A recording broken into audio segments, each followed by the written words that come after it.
centimeter. 70 plus 0.3, that's 70.8, again, plus 0.3. Please let me add all these things together. 70.5 plus 0.3, what do we have? Bring out your calculator. Plus 0.3 again. 71.1 plus 0.3. Plus 0.3.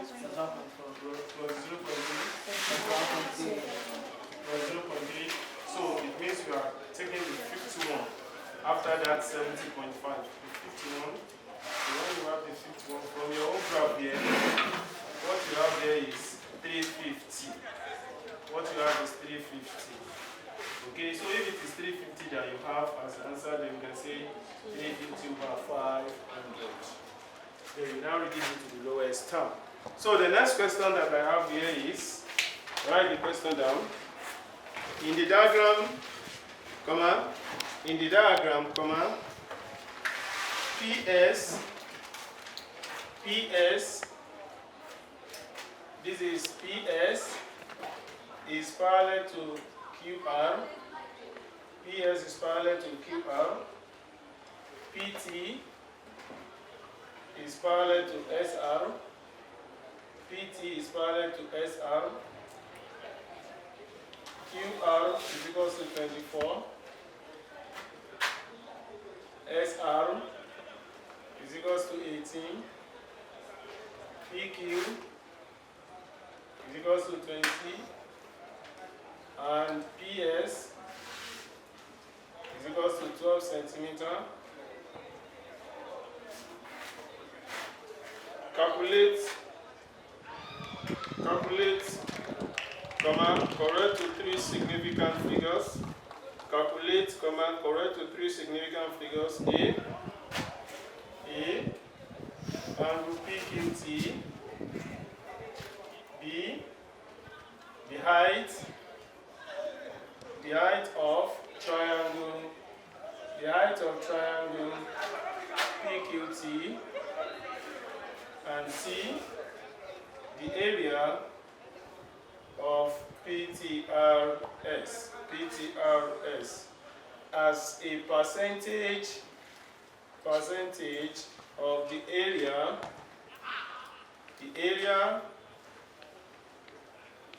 of PQRS. Now let me now draw the diagram for you.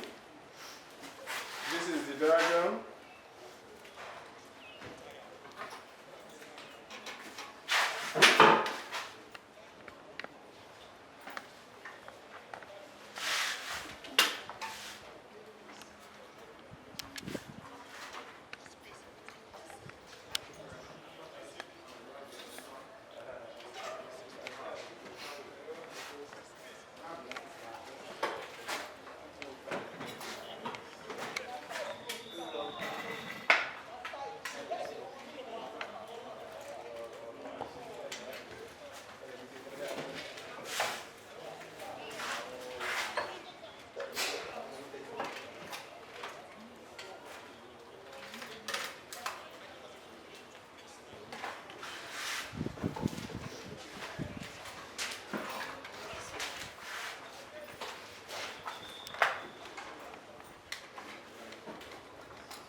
Now this is the diagram, and we are asked to find the angle PQT. Now when we look at this diagram is a trapezium, although we also have a parallelogram. PTRS is a parallelogram, but PQRS is a trapezium. And for us to find the angle PQT, one thing about this question is that don't say that this one is given as 24, that once this one is given as 24, this T happens to be the midpoint. No. It is not likely to be like that. Because it is only when you know that this is a part, because this line is parallel to this, and this one too is parallel to this. In fact, I think we have that. PT is parallel to, now let me put this. So this line, this PS is parallel to QR, and this PT is also parallel to SR. So it means that we have a parallelogram. And you know the properties of a parallelogram, that opposite sides are equal. Opposite sides are equal, and if opposite sides are equal, this is 12, this is also 12. Once this one is 12, you can subtract and say this is also 12. But for you not to just assume that this T happens to be the midpoint of that line is wrong.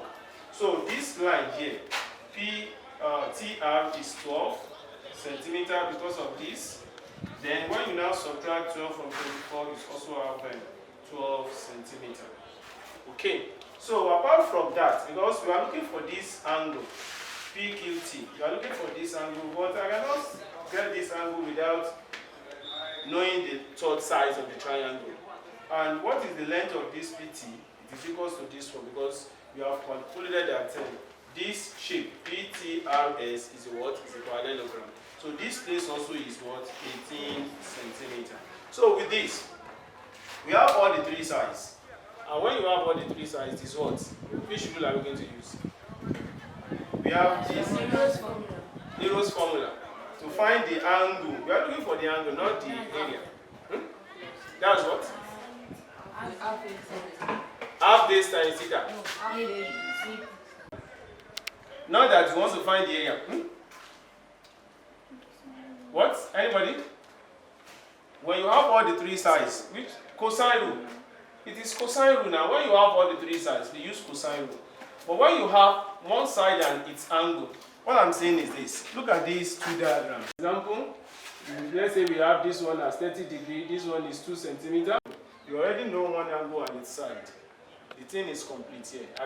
But in a situation where you have this, when you have 30, you have, let's say 7, and you have 5 centimeters, and you are looking for this.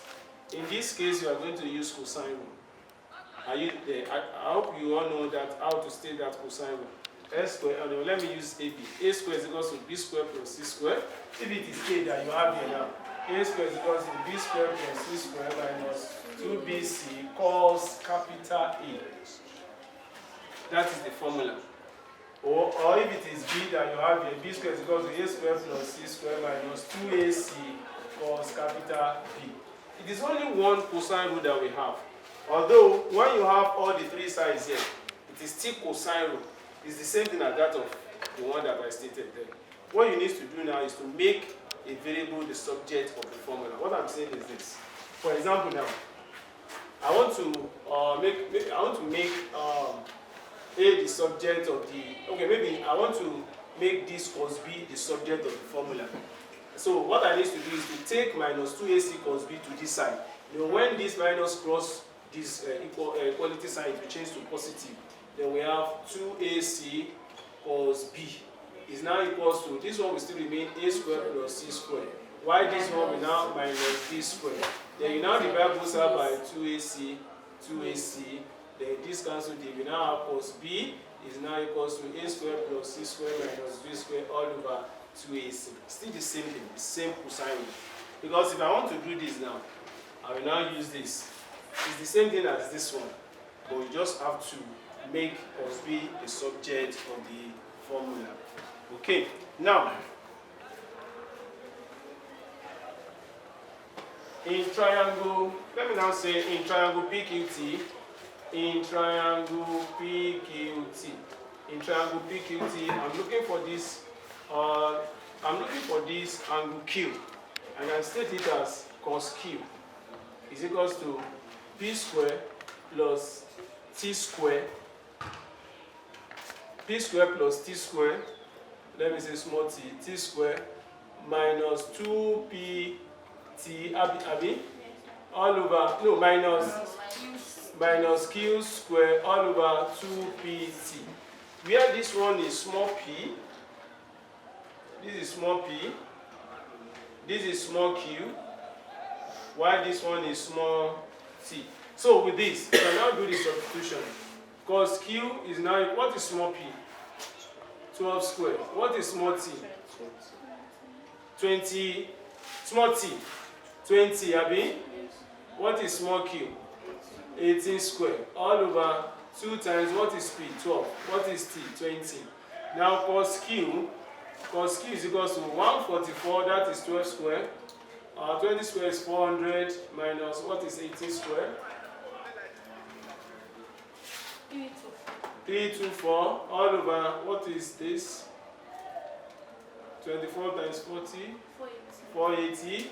Please let me add 144 to 400 and subtract 324 from it. 220 all over 480.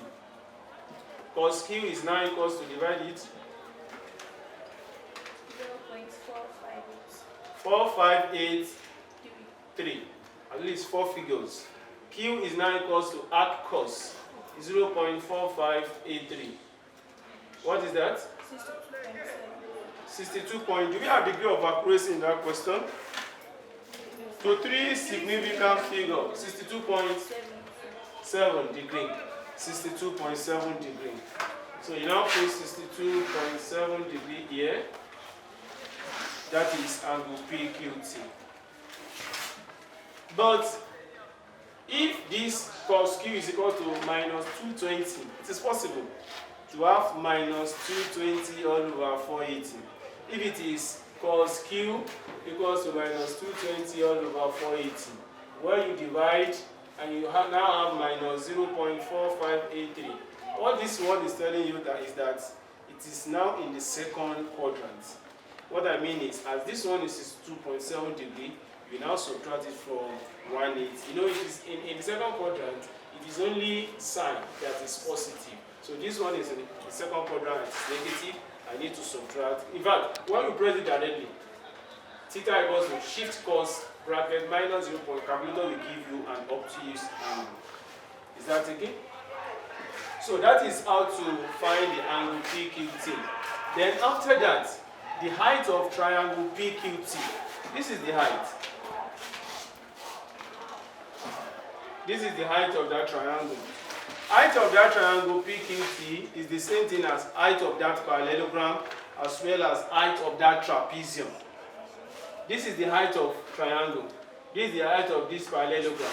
And that is the height of that trapezium too. So with this, we can use what do you call it? Trig ratio. Opposite hypotenuse. Opposite. Please, when you draw a line like this, a dotted line or a perpendicular line, don't say that this one is 6, 6. No. You can never get 6 because you can only get 6 if these two sides are equal.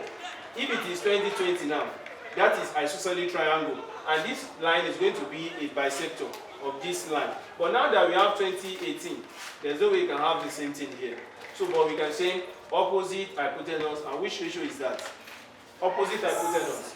What is that? Sine. So, quatre, we have so, quatre. So it is sine, opposite hypotenuse, sine 62.7 degrees equals to h is the opposite and hypotenuse is what? 20. So you cross multiply 20 times sine 62.7 degrees equals to h. What is sine 62.7? 0.8886. 8886 is equals to h. Now 20 times 0.8886. 17 point. We also have degree of accuracy to 3 significant 17.778. Okay, 17.8 centimeter equals to h. That is the height of that triangle. Okay. Then after that, this is question B. This one is question A. Then area of PTR. Let us first find area of PTR. PTR, what type of shape is that PTRS? What type of shape is PTRS? Parallelogram. And what is the area of that parallelogram? I mean the formula. Half base times height. That is the area of triangle, not parallelogram. 2 brackets. Are you not talking about perimeter or what? Okay, wait. I don't want to give you the formula. Look at this. This is a parallelogram. This is base. This is height. Let me divide this. If I divide this, I will have 2 equal triangles. and we have two equal triangles. This height that we have here is the same thing as this. So what is the area of this triangle? R base times height. How many triangles do we have? Times 2. It is base times height. It is base times height. So area of PTRS is equal to base times height. And what is the base of this parallelogram? What is the base of this parallelogram? It's 12. And what is the height? 17.8. 17.8. Multiply, what do we have? 213.6. 213.6 centimeter square. Abi? Then that is the area of PTRS. Now, area of PQRS. What type of shape is that PQRS? Trapezium. What is the area of that trapezium? What? Yeah. Half A plus B. Half into A plus B times height. A plus B times height. It is still area of triangle. That's what we use to get this area of trapezium. Because, you know, when you have this, look at this, let me just derive. That's why you must not just run the formula. We have this as trapezium. This is, let's say this is A, this is B. Why this one is height? Let's say this is height. This is height. Okay, when you now divide this into two triangles, this height here is the same thing as this. Okay? So, area of this one is half base times height. Base times height. Area of this one is half. Base of this one is A. And height is still H. They are now say half. H is common. B plus A. What do we have? Half into A plus B times height. That is the area. Is that taken? Yeah. Now, so with this, we now have this as half into, what is A then? 12. What is B? What is height? 17 points. So you can now see that if your height is wrong, it will affect everything, because I've been using that height all this one. Now we now have this as 1 over 2 times 36 times 17.8.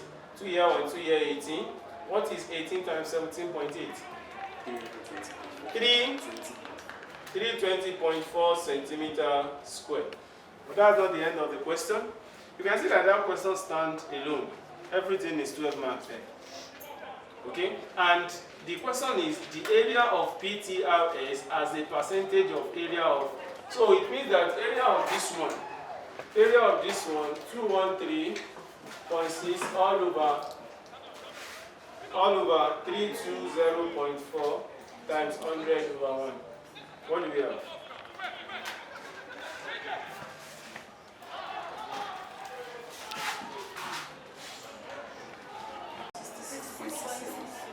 %66.7%. 66.7%. So that is how to go about the question. Is there any question on it?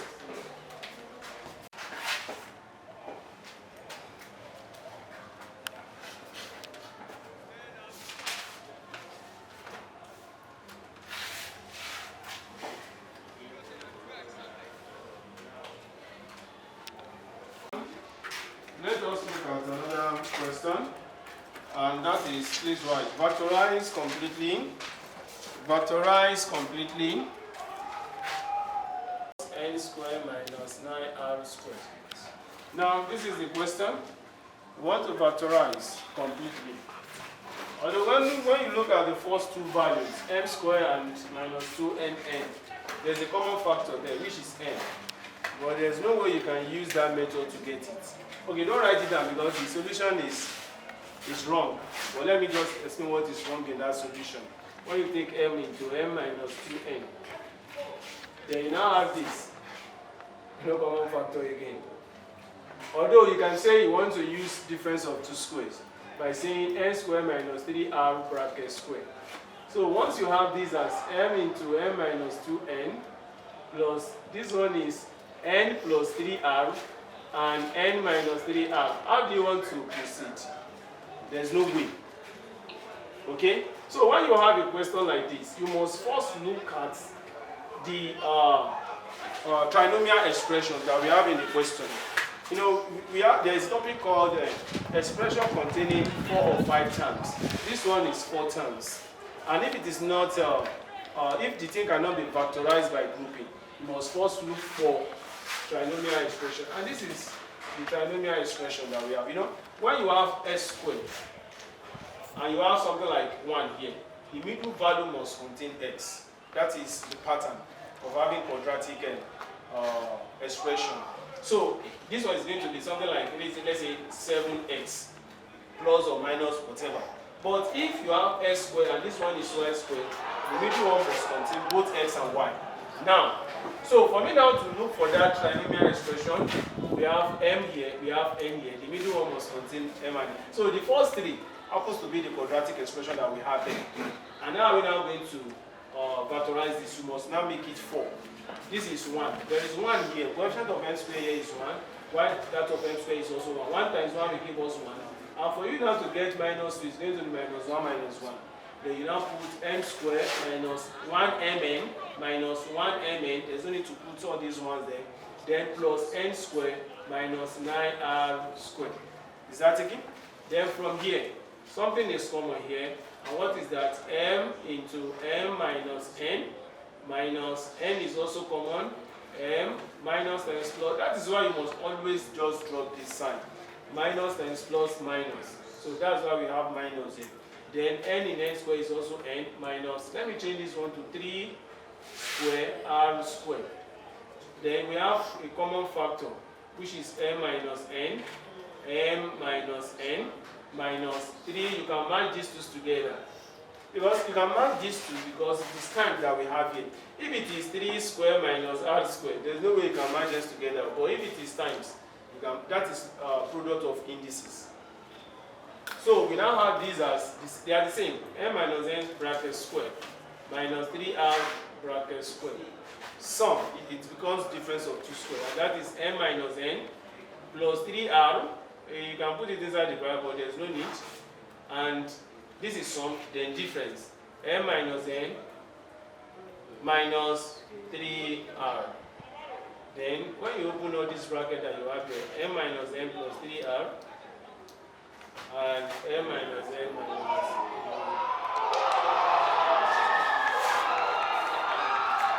Is that clear? Yes.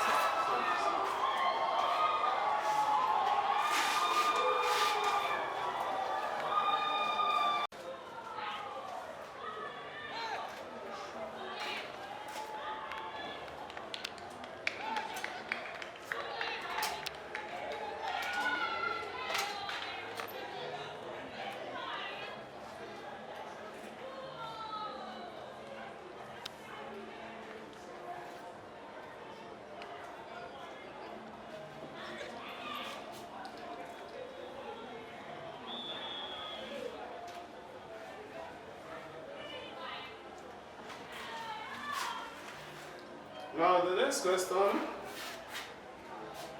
is simultaneous equation. You all know that. How many methods do we have to solve simultaneous equation? Okay, we have 4. Name them. Okay. What? Oh yeah, if you know, you stand up. Substitution method. Elimination method. Factorization, no. Graphical method, okay. Okay.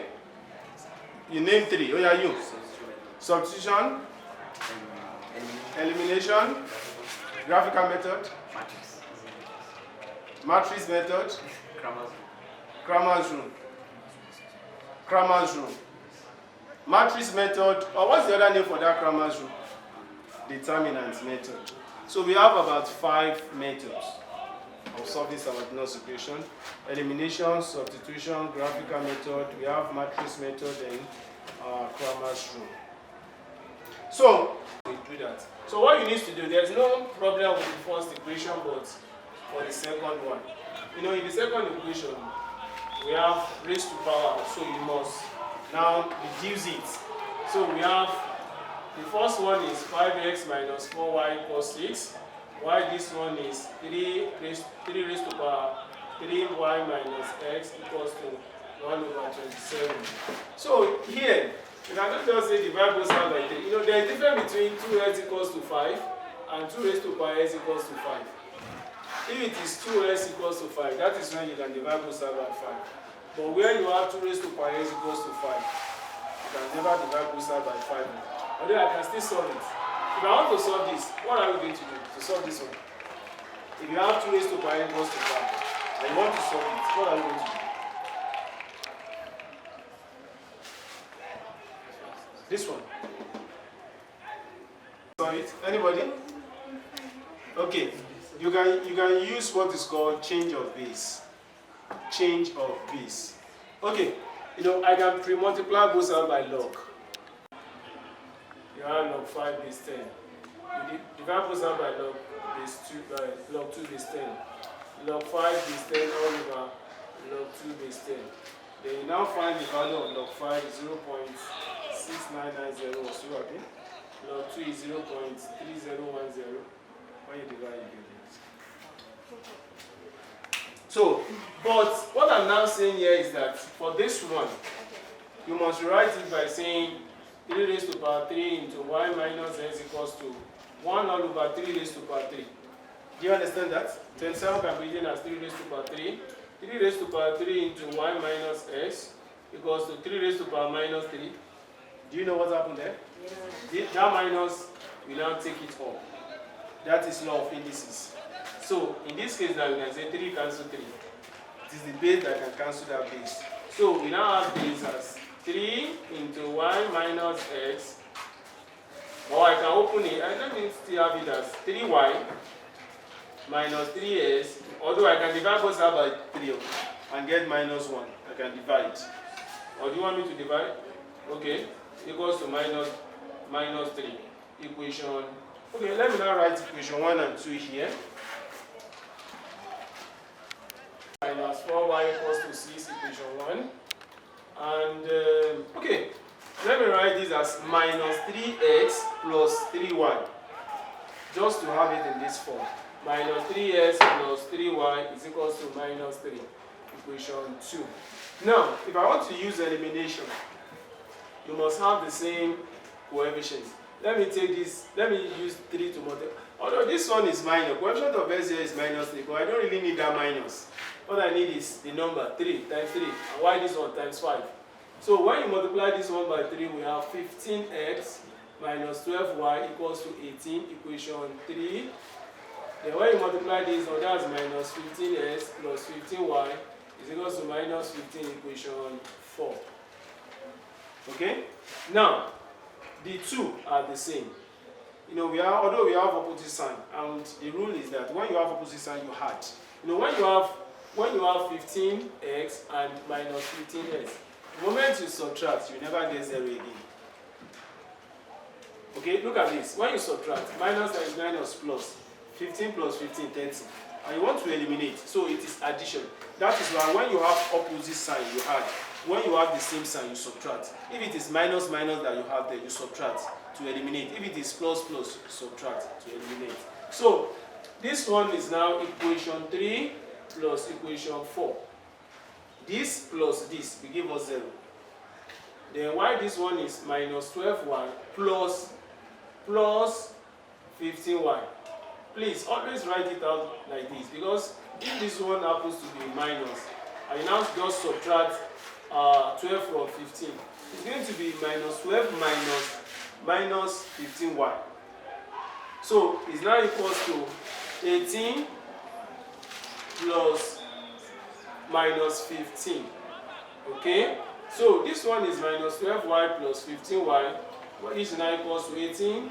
18 minus which is 3, right? Okay. Why this one 2 is what? 3y. 3y is now equals to 3, Abi. Y is equals to 3 over 3. That is what? 1. If y is 1, then we now substitute. Substitute 1 for y in equation. I can use equation 1. 5x minus 4 into what is y1 equals to 6. 5x minus 4 equals to 6. 5x equals to 6 plus 4. 5x equals to 10. S equals to 10 over 5. And that is 2. S is 2 and y is 1. And at times, if you don't have it as solve simultaneously the equation, maybe you have find the values of 2s plus y in these two equations. After getting x and y, you must now substitute the value to get this value. Are you there? Now, write it down. Let me give you the last question for today. And that one is on commercial arithmetic. Commercial arithmetic.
Look at this question.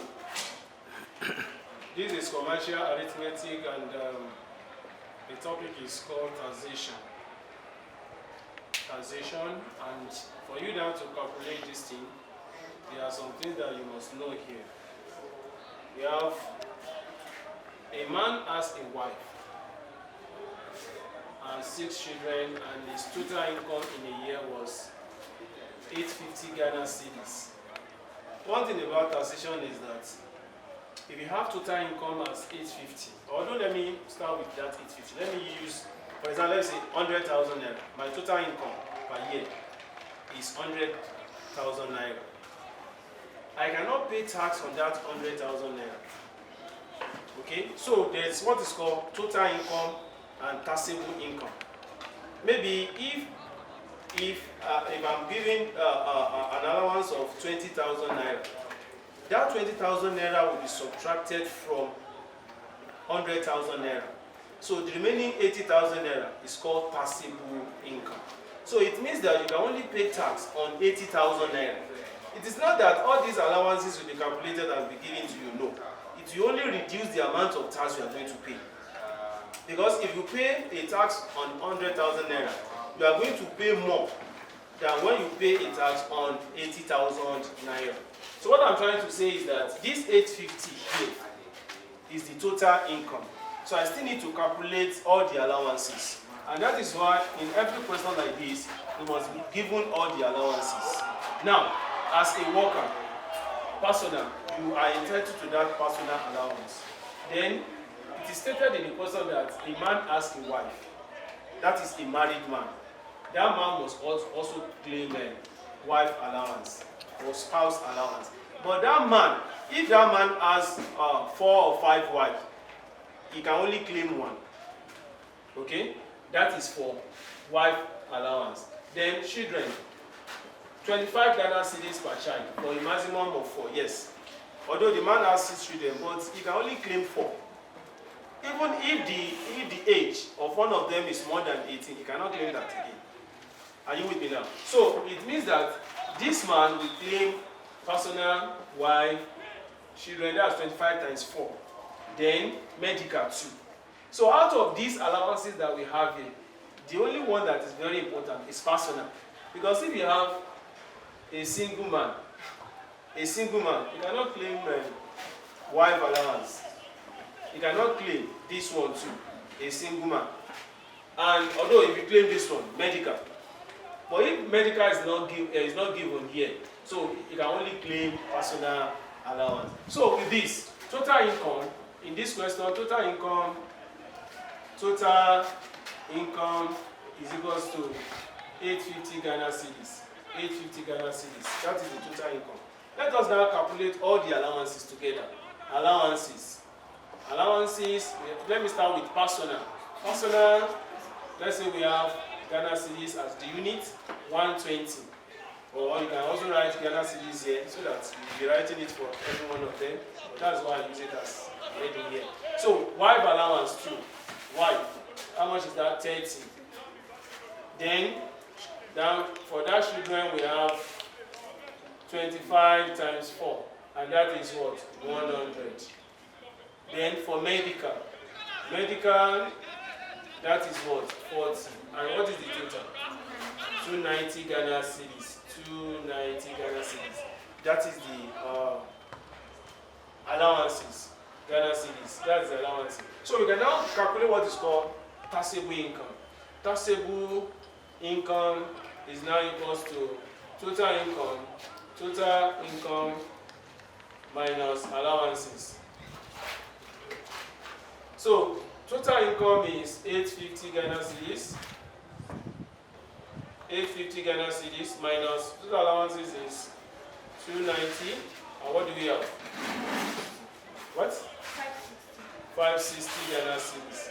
So this 560 Ghana cedis is called taxable income. It's taxable income. Is that again? It's taxable income. Then, after that, we can now calculate the amount of tax paid. How are we now going to calculate the amount of tax? Tax is now this. Now that the taxable income is 560, the man cannot pay tax on 850, but on 560. Now, how are we now going to do it? According to the question, the first 200, I will subtract it from 560. The first 200. You know, when you have 560 and you subtract the first 200, you have 360. I mean, according to the question, next 200, we have another 200. Now, this one is for 10%. While this one is 15% of next 200. I mean, after subtracting 200 from this one, we have 160. This 160 is not the remainder. You are going to make use of that remainder when you have something like let's say we have 900 as taxable income, for example. When you have 900 as taxable income, you subtract the first 200, you have 700. You subtract another 200, you have 500. You subtract another 200, you have 300. That 300 is the remainder because you have used all the 200 that you have here. So the remainder is the last one. But in this case, where you first subtract 200, you subtract 200, and the remaining one is now 160. It's not, that is not the remainder. It's for the next 200, which is 20%. Am I communicating? So I cannot jump this 20% and move to this 25%. You know that the first 200 in 560 is this. The next 200 is this. That 160 is for 20%. Because if you have exactly what, 600, the first 200 will be for 10, the next 200 will be for 15, the next 100 will be for 20. Now that the thing is 160, is for 20 also. So you are going to have the remainder after subtracting the first 200 from the thing. That the remaining one is going to be the remainder. Is that taken out? So we now have it as this. Now first 200, next 200, then the last one is 160 abi, and that is for 20%. You know, when you calculate 200 plus 160, that is 560. Abi? Now we now have this as 10 over 100 times 200, 15 over 100 times 200, 20 over 100 times 160. What do we have? 0 cancels 0. What do we have? I think it's 20. 0 cancels 0, that's 30. 0 cancels 0, that's 32, Abi. What is that? 82 Ghana cedis. You must put that unit there. 82 Ghana cedis. So 82 Ghana cedis is the annual tax. But monthly tax is now going to be 82 all over 12. And that is what?